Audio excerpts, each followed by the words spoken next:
은혜를 나눌 말씀의 제목은 어떻게 키워야 합니까? 어떻게 키워야 합니까? 라는 제목으로 함께 같이 은혜를 나누도록 하겠습니다. 그러니까 4명의 자녀를 둔 그런 어머니가 있었는데 이 아이들을 어떻게 키워야 될까 고민하다가 아주 훌륭한 랍비 선생을 찾아갔습니다. 그리고 비결을 좀 알려달라고 부탁을 드렸더니 이 랍비가 그 어머니를 데리고 정원으로 데리고 나갔습니다. 그러면서 정원에 있는 저 나무를 뽑으라고, 그러면 내가 그 비결을 알려주겠다고. 정원에는 4개의 나무가 있었습니다. 첫 번째 나무는 심은 지 얼마 안 되었기 때문에 손쉽게 뽑을 수가 있었습니다. 두 번째 나무는 조금 되기는 했지만 그래도 흔들면서 뽑으니까 뽑혔습니다. 세 번째는 꽤나 힘이 들었습니다.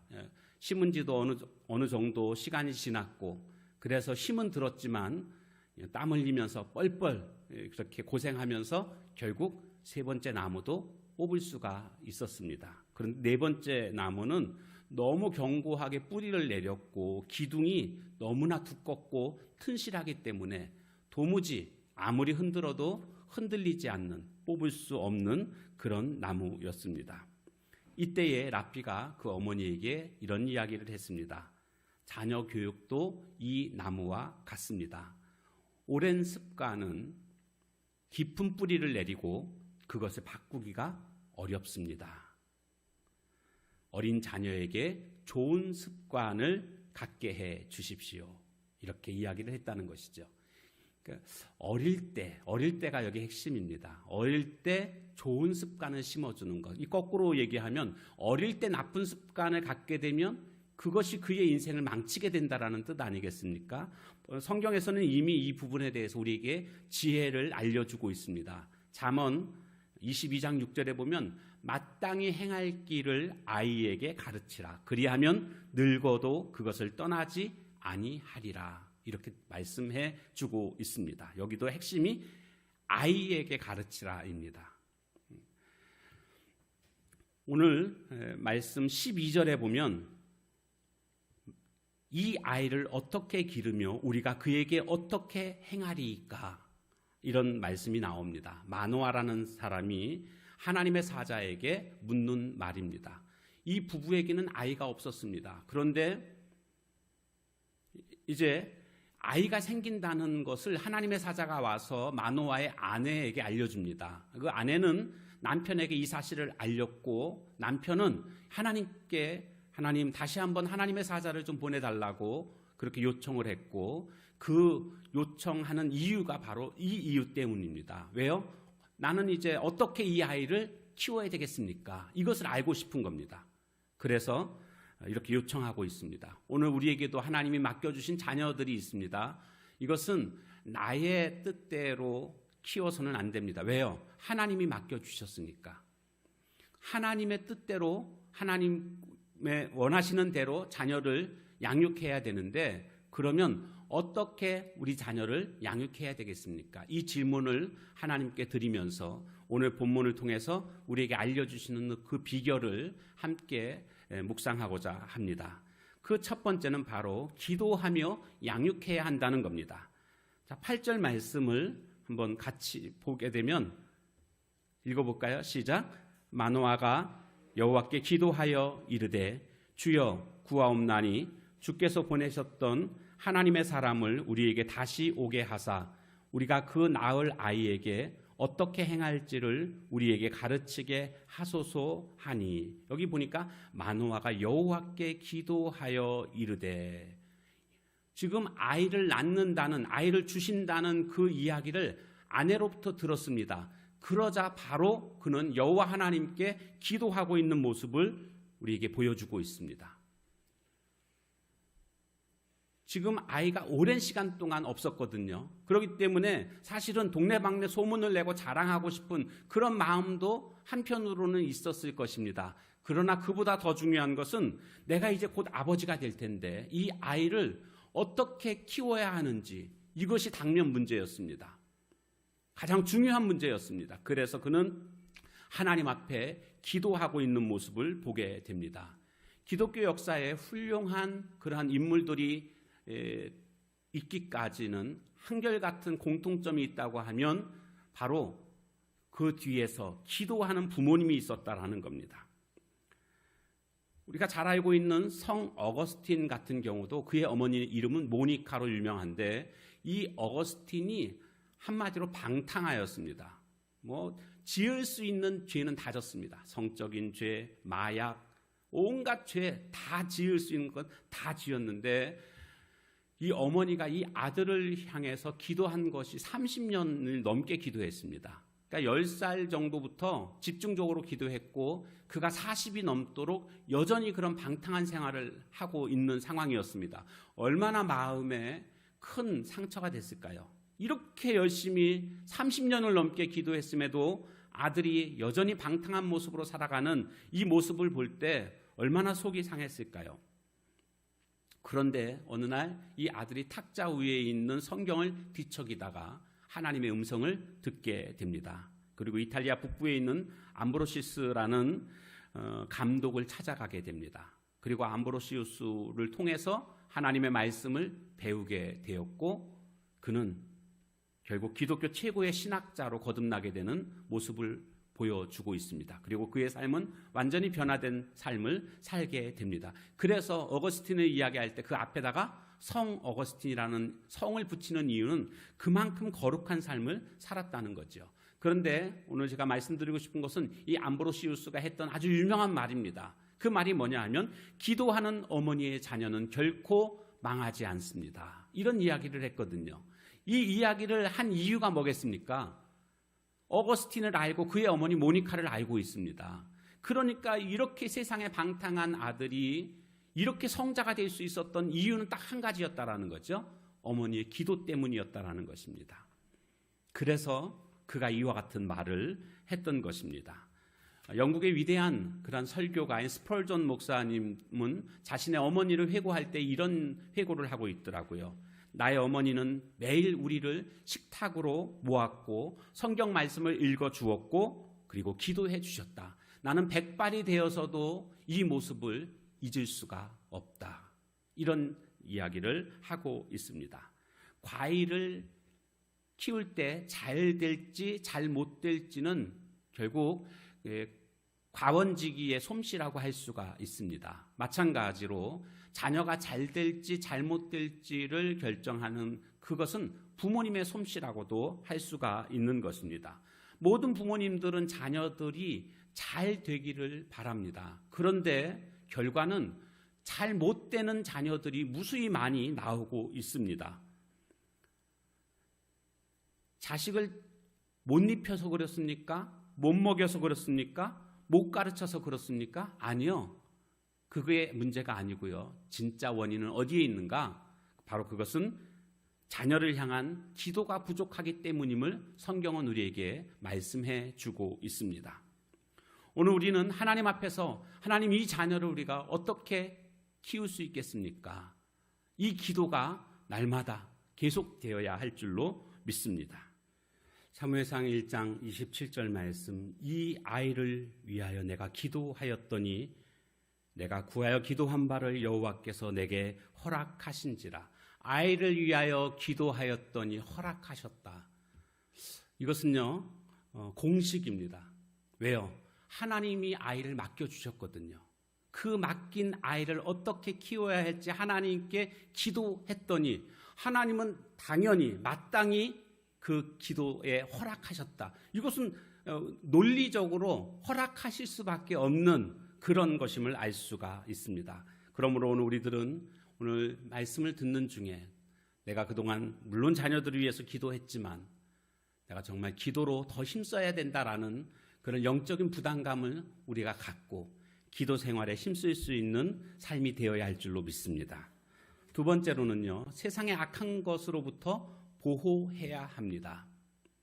자, 14절 말씀을 보게 되면 무슨 말씀이 나오냐 하면 포도나무의 소산을 먹지 말며 포도주와 독주를 마시지 말며 어떤 부정한 것도 먹지 말고 내가 그에게 명령한 것은 다 지킬 것이니라 하니라 이렇게 되어 있습니다. 그러니까 여기 보면 포도나무의 소산, 또 포도주, 독주, 부정한 것, 이런 거 먹지 못하게 하라는 겁니다. 그 의미는 딱 한 가지에 집중됩니다. 그건 뭐냐면 자녀를 거룩한 자로 키우라는 뜻입니다. 범죄하게 하는 것들, 방탕하게 하는 것들, 부정하게 하는 것들, 이런 모든 것들로부터 아이들을 철저히 보호해서 거룩한 하나님의 자녀로 키우라. 이것이 바로 이 말씀의 핵심입니다. 오늘날 우리 주변에 악의 요소들이 얼마나 많이 있습니까? 이와 같은 것들에 물들지 않도록 부모님들은 자녀들을 보호해야 합니다. 어린아이일 때는요, 컴퓨터 게임이라든가 어떤 음란물이라든가 어떤 폭력물들, 이런 것들이 많이 있지 않습니까? 영혼을 망가뜨리는 것들입니다. 이런 것들로부터 보호해야 합니다. 그리고 아이들이 조금 자라게 되면 그 다음에는 술과 담배, 도박, 매춘, 이런 일들이 아이들의 영혼을 또한 망가뜨리는 것을 볼 수가 있습니다. 한탕주의, 사치, 풍조, 이런 모습들이 아이들의 일상적인 모습이 되고 있음을 우리는 보게 되는데, 사실은 이것은 어른들이 그런 모습들을 가지고 있기 때문에 아마도 그것이 아이들에게도 옮겨간 것이 아닌가, 이런 생각을 해보게 됩니다. 성실하게 땀 흘려서 어떤 결과를 얻어야 되는데 이 사회가 지금 그렇지 못한 모습들이 많이 있다라는 겁니다. 이런 잘못된 것들을 차단시켜야 됩니다. 보호해야 됩니다. 자, 그런데 문제는 뭡니까? 이것을 우리가 물리적으로 막을 수 없다는 게 진짜 문제입니다. 그럼 어떻게 해야 되겠습니까? 스스로 악의 유혹을 이길 수 있도록 우리가 자녀들을 양육해야 됩니다. 그 이길 수 있도록 양육하는 방법이 있는데 그게 뭔지 아시겠습니까? 하나님의 말씀입니다. 말씀이 마음 가운데 심어지게 되면 이제는 말씀이 그의 인생을 이끌어가게 된다라는 것이죠. 말씀이 중요합니다. 이스라엘 백성들은요, 미국 인구의 3%밖에 안 됩니다. 유태인들의 숫자가 그 정도로 적습니다. 그런데 미국의 대학 교수의 30%가 유태인입니다. 그런가 하면 전 세계 노벨상의 수상자의 24%가 유대인이라고 합니다. 아니, 어떻게 그 적은 인구 가운데 이런 놀라운 그런 업적을 남길 수 있는가? 그래서 교육학자들이 이 부분에 대해서 심도 있게 연구해 본 결과 결론은 단 하나였습니다. 바로 그들의 가정교육이었다라는 겁니다. 우리는 교육 그러면 학교에서 가르치고 배우는 것, 이것을 교육이라고 생각들을 많이 합니다. 물론 교육이긴 하지만 그것은 교육의 일부입니다. 가정에서 혹은 교회에서, 아니 우리 삶의 모든 장이 교육의 장이라고 할 수가 있을 것입니다. 그 중에서도 특별히 자녀들에게 가장 큰 영향력을 미치는 그런 교육자가 있다면 다름 아닌 부모님이라는 것을 우리는 부인할 수 없을 것입니다. 가장 많은 시간 함께하고 가장 영향력을 많이 미치기 때문에 그렇습니다. 그런데 이 가정교육의 특별함이 뭔지 아십니까? 바로 율법으로 그들을 가르치는 토라, 즉 우리로 말하면 하나님의 말씀을 가르치는 것이 가정에서부터 이어지고 있다는 겁니다. 물론 학교에서도 말씀을 가르치는 사역이 있습니다. 이스라엘 그 초등학교 때요, 학교 가면 계속 그 말씀을 암송하는 시간이 있습니다. 그래서 뭘 암송하는가 했더니 신명기를 암송을 하더라고요. 그래서 그들은 초등학교 졸업할 때 전에 이미 벌써 신명기는 다 암송을 합니다. 우리가 가지고 있는 신명기, 똑같은 신명기를요, 처음부터 끝까지 다 암송을 하는 그 정도가 되는 것을 볼 수가 있습니다. 그러니까 그들에게 있어서 가장 특별함은 다른 데 있지 않다라는 것이죠. 하나님의 말씀을 그들 마음속에 심어주니까 그 말씀, 그 신앙으로 말미암아 죄를 멀리하고 불의한 행동을 하지 않게 되더라는 것입니다. 욥기에 보면, 욥기 1장 5절에 보면 어떤 말씀이 나오냐 하면, 잔치를 벌이고 나서 욥이 자녀들을 위해서 성결하게 합니다. 그래서 성결하게 하는 이유는 뭐냐면 잔치 가운데 혹시나 죄를 지었을까 싶어가지고 그 자녀들 명수대로 번제를 드리는 이런 모습을 볼 수가 있습니다. 하나님에게 욕되게 해서는 안 된다.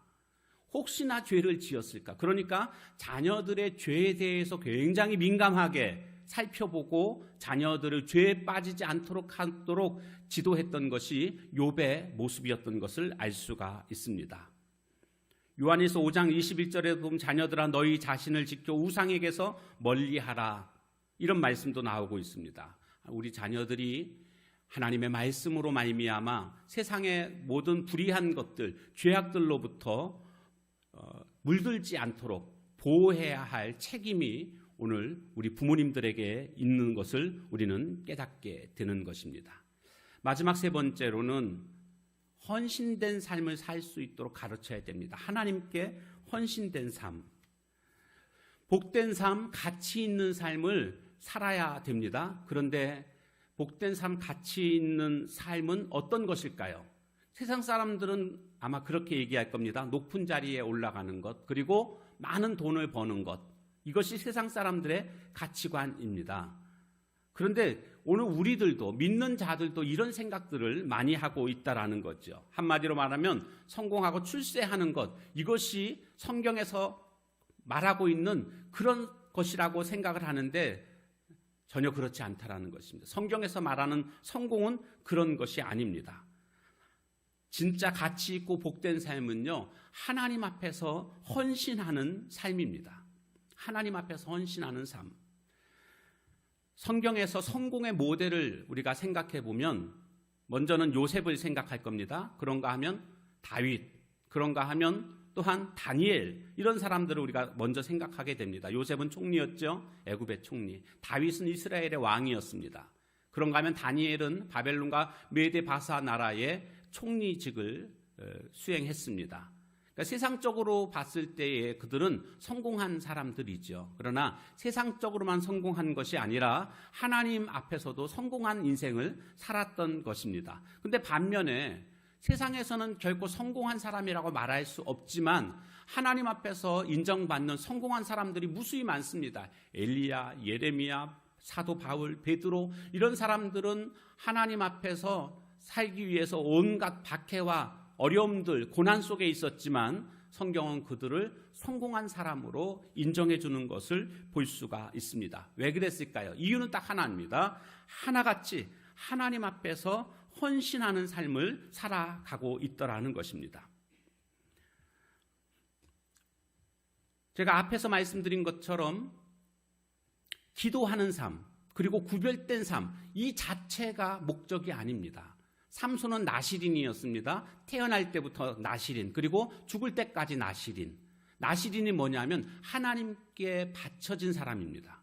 하나님이 원하시는, 하나님을 위해서 살아가는 자가 나시린입니다.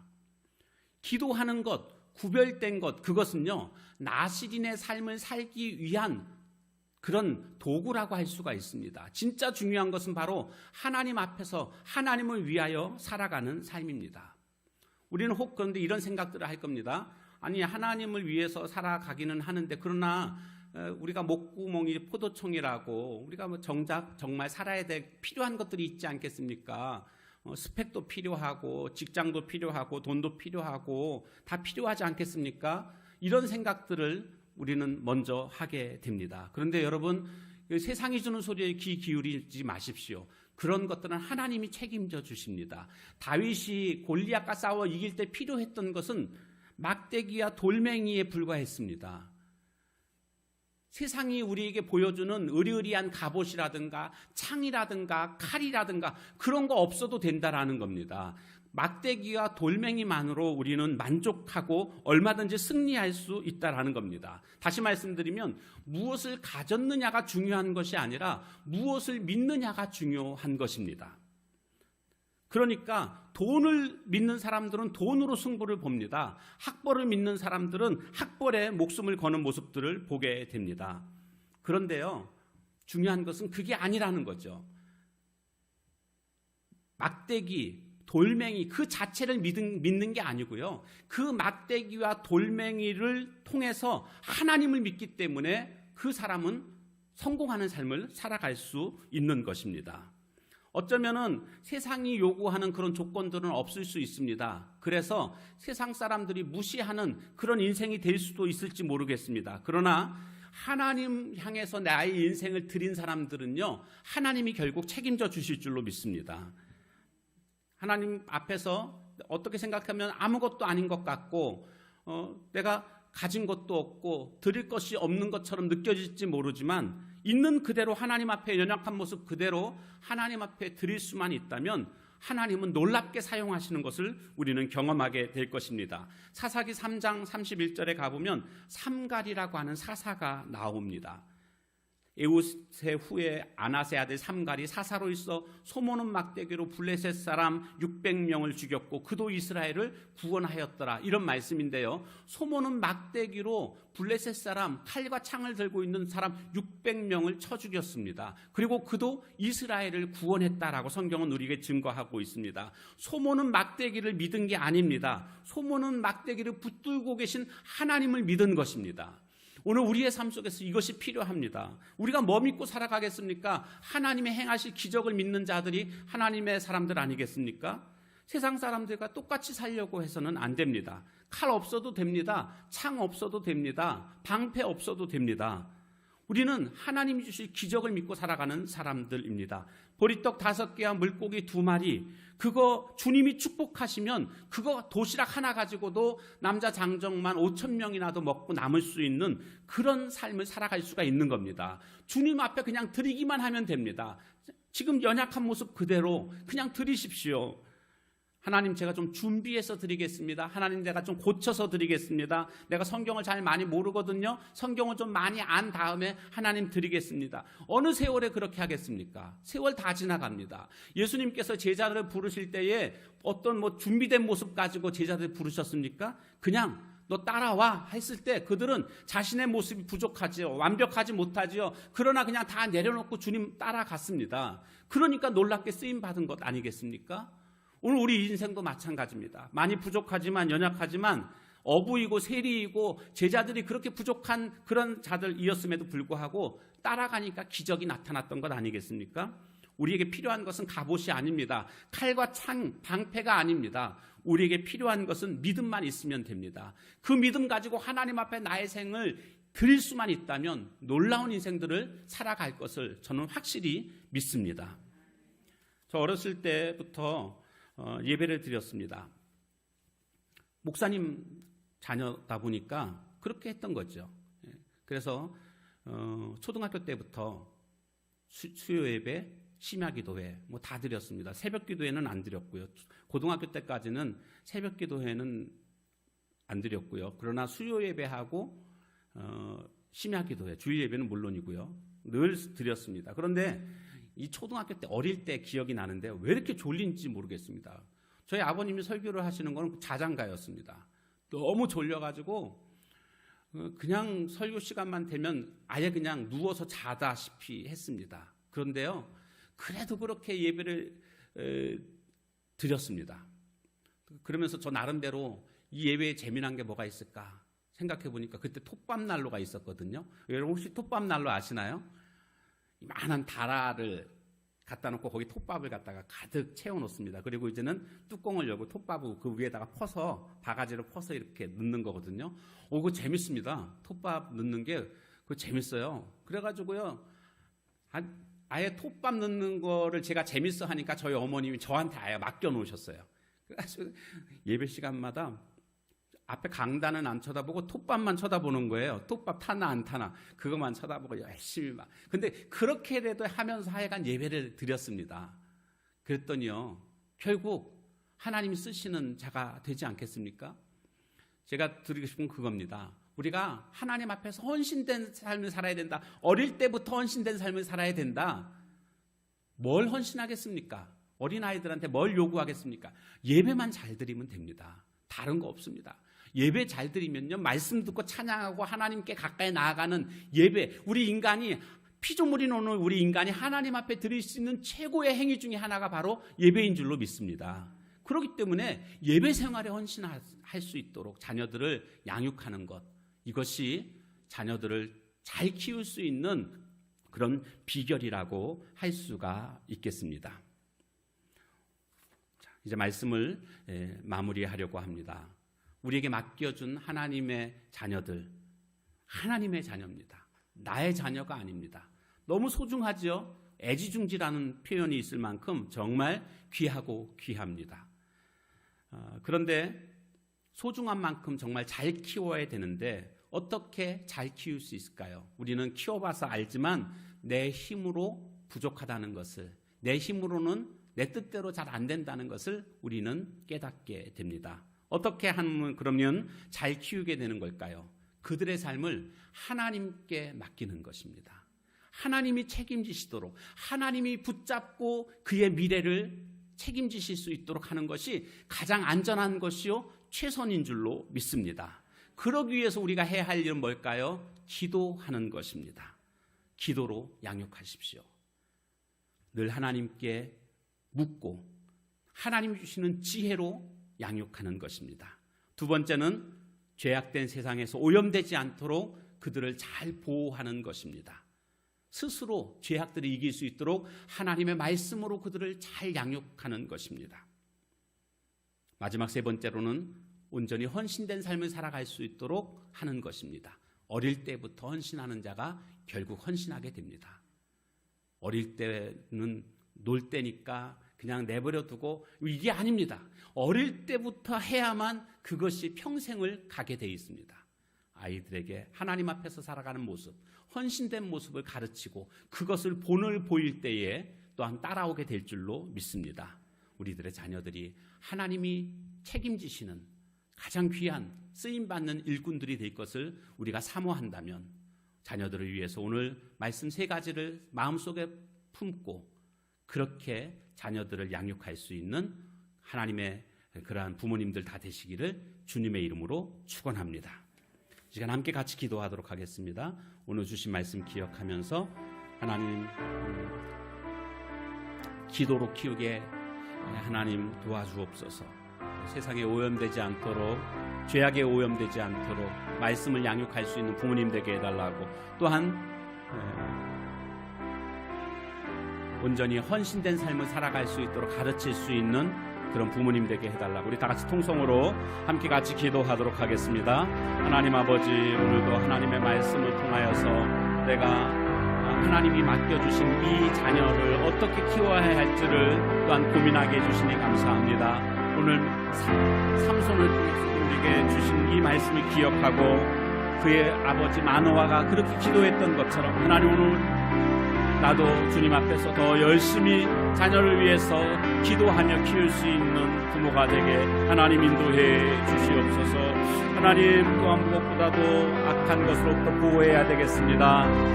하나님 그들을 지켜 주옵소서. 그리고 스스로 이길 수 있도록 하나님의 말씀으로 양육할 때에 하나님의 말씀이 이끌어가는 삶을 살게 될 줄로 믿습니다. 하나님 주님이 책임져 주시고 하나님의 말씀이 이끄는 삶이 될 수 있도록 세상의 죄악과 싸워 이길 수 있도록 하나님 인도해 주시고 하나님 무엇보다도 헌신된 삶을 살아갈 수 있도록 가르쳐야 함을 깨닫고 주님 헌신하면 하나님께서는 책임져 주시고 하나님께서 모든 것들을 이끌어 주실 줄로 믿습니다. 주님 우리에게 주신 하나님의 말씀을 기억하고 우리들의 자녀들이 어릴 때부터 하나님 앞에 헌신되게 하시되 무엇보다도 예배에 헌신된 자들이 다 될 수 있도록 하나님 인도해 주시옵소서. 그렇게 살아감으로 말미암아 하나님의 귀한 축복 가운데 구할 수 있는 저희들 모두가 다 될 수 있도록 하나님 함께해 주옵소서. 주신 말씀 마음속에 품습니다. 자녀들을 주님 앞에 맡깁니다. 주님 인도해 주옵소서. 하나님 감사합니다. 기도로 양육하는 부모님들, 그리고 자녀들을 세상 죄악으로부터 보호하는, 그리고 그것을 이길 수 있도록 말씀으로 양육하는 부모님들 되게 해주시고 온전한 헌신의 삶을 살 수 있도록 이끌어줄 수 있는 우리 부모님들 되게 하옵소서. 우리들의 자녀들을 이 시간 하나님 앞에 올려드립니다. 저들의 삶을 하나님 축복해 주시고 하나님께서 바른 길로 인도해 주시고 하나님이 귀히 쓰는 귀한 하나님의 아들 딸들 삼아 주옵소서. 예수님의 이름으로 기도합니다. 아멘.